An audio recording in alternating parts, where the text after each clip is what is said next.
সরকার তো বলছে যে আমাদের মজুদ আছে, তাহলে এত প্যানিক করার তো কিছু নাই। যদি ভবিষ্যতে যুদ্ধের কারণে তেল না পাওয়া যায়, 28 দিনের রিজার্ভ আছে, এটা ডিক্লারেশন ভুল ছিল। রিজার্ভটা কত আছে সেই রিজার্ভটা উনি ডিক্লেয়ার করছে। এটা ডিক্লেয়ার করার পরে আমরা অলওয়েজ ছিল বাঙালি চোর। যখনই উনি এটা ডিক্লেয়ার করছে তখন হয়েছে সারা বাংলাদেশের মানুষ সবাই হয়েছে চলে আসে তেল পাম্পে তেল নেওয়ার জন্য। ঠিক আছে, এখন তেল নিচ্ছে না, যার তেল লাগছে সেও নিচ্ছে, যার লাগছে না সে বাসায় নিয়ে বোতল ভরছে। ঠিক আছে, এই হচ্ছে আপনি ডিক্লেয়ার করাটাই ভুল ছিল। তেল নিয়ে কেউ রিজার্ভ রাখছে যে যদি ভবিষ্যতে যুদ্ধের কারণে তেল না পাওয়া যায়। মানুষজন প্যানিক করতেছে। হ্যাঁ, যাদের দরকার, যেমন আমার একদমই নাই, আমি এখন আসছি নেওয়ার জন্য। তা নাহলে আমার যদি আগেই থাকতো, আগেই যদি আমি এসে দাঁড়াইতাম, তাহলে আস্তে দেখা গেল যে এরকম সবাই নিতে গেলে তেল শেষ হয়ে যাবে এক সময়। যার প্রয়োজন সেই আসেন, আস্তে আস্তে করে নিয়ে যান। দেখুন এটা একটা মানে নর্মাল সিনারিও, বদর তার আগে থেকে শুরু হয়েছে। সবাই ওই যে মুখে মুখে বলতে বলতে এটা জিনিসটাই হয়েছে।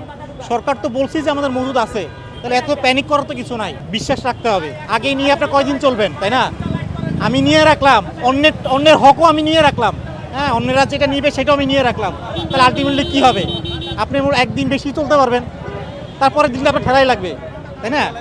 আর তারপরের দিন কিন্তু আমার ঠেলাই লাগবে।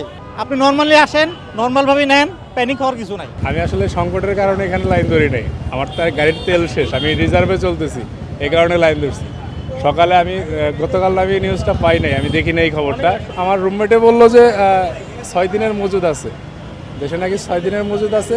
তারা 6 দিন যদি আরও যদি সামনের 6 দিন বা এক সপ্তাহ এই যুদ্ধ রান করে, বড় সমস্যা হয়ে যাবে। আপাতত আমি মনে করি না যে আরও 3-4 দিনের মধ্যে বড় কোনো সমস্যা হবে। সংস্কৃতি যে কিছু গুজব শুনলে আমরা সবাই দৌড়াই।